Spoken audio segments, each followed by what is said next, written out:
सासंग जी प्यार से कहना जी। परम पिता परमात्मा सब तेरे संतान, भला करो सबका प्रभु,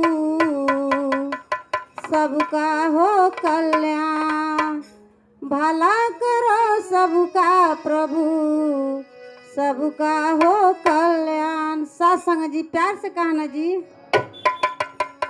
मनवा लागल बाटे रहू रे चरणवा में, मनवा लागल बाटे रहू रे चरणवा में। नाता राख लेते अपने, नाता राख लेते अपने शरणवा में। मनवा लागल बाटे रहू रे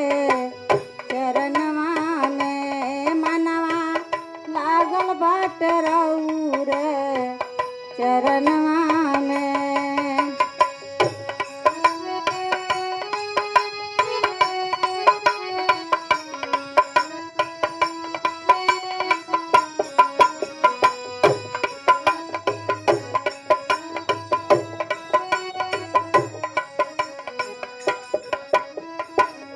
आधमा अधीनन के सुनी करके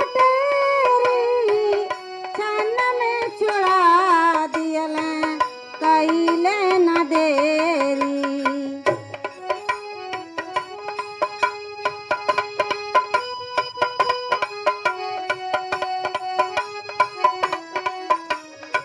ओ आधमा अधीनन के सुनी करके तेरी, क्षण में छुड़ाई दियले कैले न देरी। बतिया लिखल बाटे वेदो पुरनवा में, मनवा लागल बाटे रहू रे चरणवा में।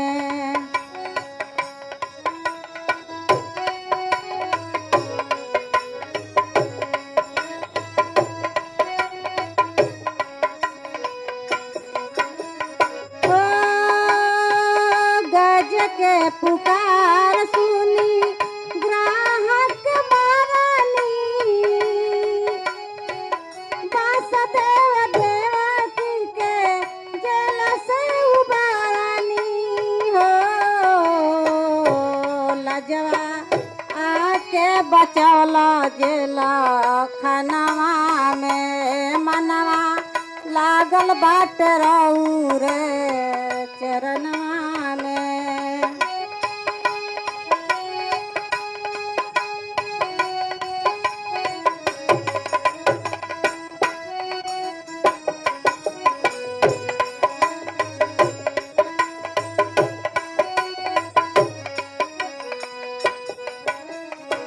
जेकरा नवो करई बननी सहैया,